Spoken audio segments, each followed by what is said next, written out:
జయ లక్ష్మీనారాయణ. లక్ష్మీనారాయణ సేవా సమితికి స్వాగతం, సుస్వాగతం.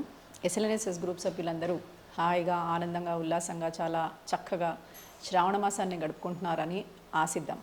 ఎందుకంటే శ్రావణ మాసం మనకి మొదలయ్యి ఇవాళకి నాగపంచమి, అంటే మనకి 9వ తారీఖు నాగపంచమి వస్తుంది. ఈ నాగపంచమికి మనకి 5 రోజులు పూర్తి అయిపోతుంది.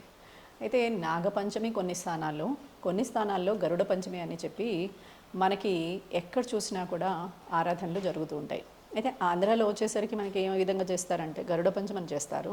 మనకి తెలంగాణ ప్రాంతం, మన ప్రాంతానికి వచ్చేసరికి ఏం చేస్తారనంటే నాగపంచమని చేస్తారు.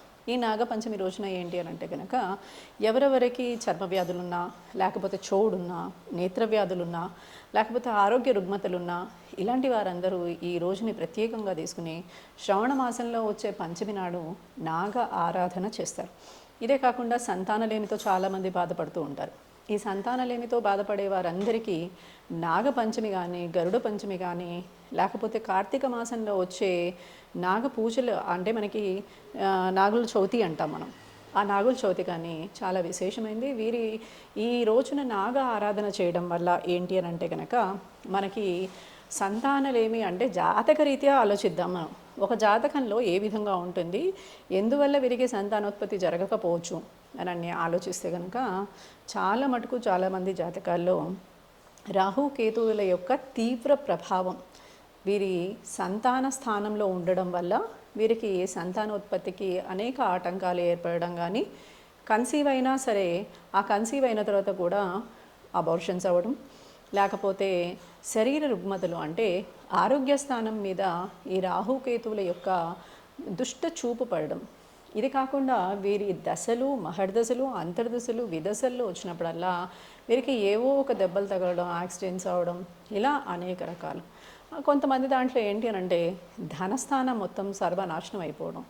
ఆ సమయం రాగానే ఎంత సంపాదించి కూడబెట్టినా సరే ఆ ధనమంతా ఏదో ఒక విధంగా బయటికి వెళ్ళిపోతుంది. అప్పుడు మళ్ళీ వీళ్ళు మొదటి రోజు నుంచి ఎలా మొదలుపెట్టారో, విత్తనం పెట్టినప్పుడు ఆ మొక్క నెమ్మదిగా ఎలా పెరగడానికి భూమితో ఎంత పోరాడి ఆ మొలక బయటకు వస్తుందో, ఆ విధంగా ఈ జీవి ఇక్కడ కష్టపడుతూ ఉంటాడు.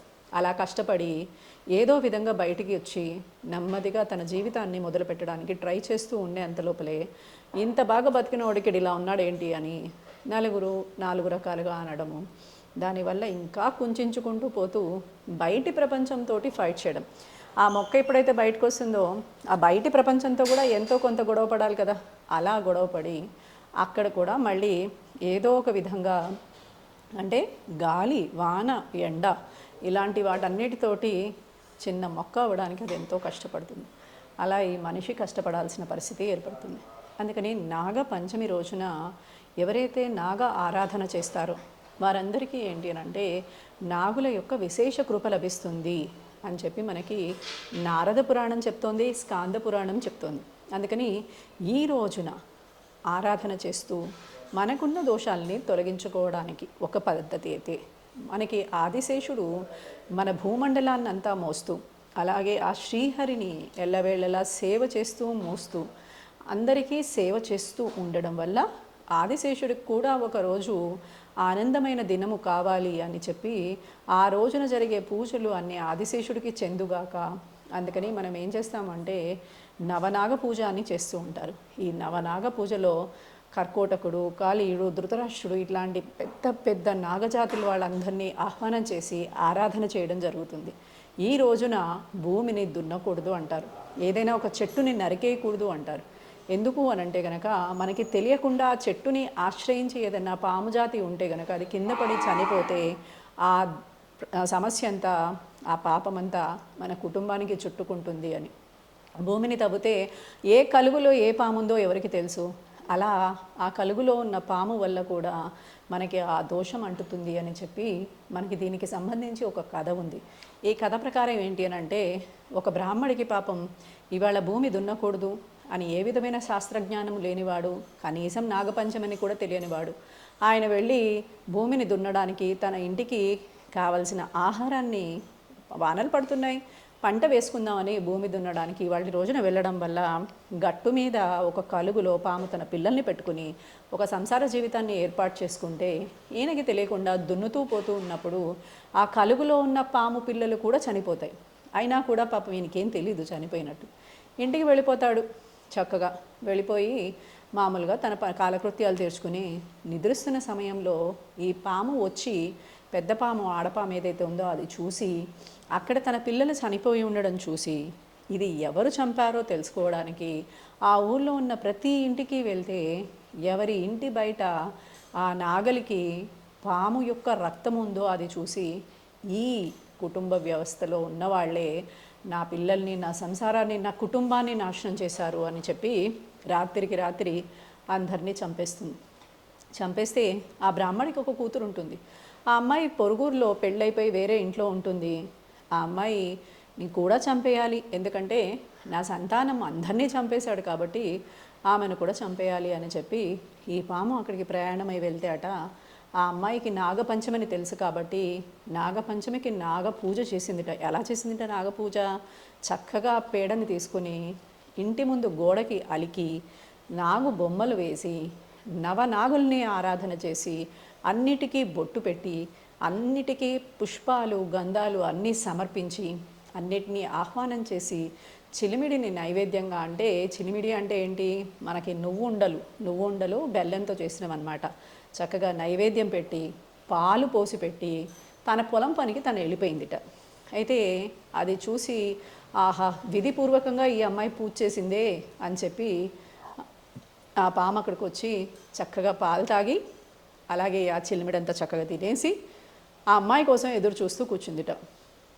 ఎదురు చూస్తూ కూర్చుంటే ఆ అమ్మాయి వచ్చేసరికి నువ్వేమో నా కోసం ఇంత చక్కగా పూజ చేసావు, నీ తండ్రి ఏమో ఇలా చేశాడు, అందువల్ల ఈ కుటుంబాన్ని అంతా సర్వనాశనం చేద్దామని నేను నీ దగ్గరకు వచ్చాను, కానీ నువ్వు నన్ను ఆరాధించావు కాబట్టి నీకేదైనా ఒక వరం ఇచ్చి వెళ్ళాలనిపిస్తోంది, అందువల్ల ఏదైనా వరం కోరుకో అని అంటుందట నాగరాజు.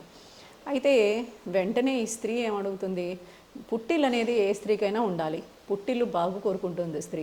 అందుకని నా పుట్టిల్లు బాగుపడాలి అంటే నా పుట్టిల్లు అయితే బతుకుండాలి కదా, నా పుట్టింట్లో ఉన్న వారందరికీ ప్రాణదానము చెయ్యి, వారందరినీ క్షమించు, వారికి తెలియదు, నీవే అనుగ్రహించు అని వేడుకుంటే ఆ పాము ఆ అమ్మాయికి ఒక అమృత భాండాన్ని ఇచ్చిందిట.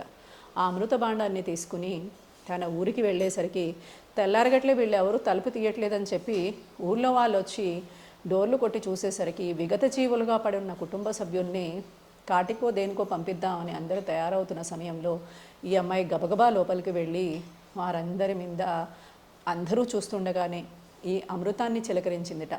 అలా అమృతాన్ని చిలకరించగానే అందరూ సజీవులై కూర్చుంటే నాగపంచమి యొక్క కథ చెప్పి అందరినీ ఈ రోజున నీవు ఆరాధన చేసినా చెయ్యకపోయినా ఈ నవనాగుల్ని తలుచుకుని చక్కగా వారికి ఆరాధన చేసిన ఫలితం, లేదా ఇంట్లో ఎక్కడైనా ఒక మూల నాగబొమ్మల్ని గీసి దీపం పెట్టి ఆరాధన చేసి చక్కగా నాగుల్ని తలుచుకోండి, లేదు మీరు పుట్ట దగ్గరికి వెళ్ళి పాలు పోసి అక్కడ కనీసం కొంచెం ఏదన్నా చిలిమిడి కానీ గుడ్డు కానీ ఇలాంటివి ఏమన్నా నైవేద్యం పెట్టి ఎవరైనా పిల్లలకి కొంచెం భోజనం పెట్టడమో ఏదైనా వస్తువులు కొనియడమో ఇలాంటివి చేసినా కూడా నాగుపాములు ఆనందిస్తాయట.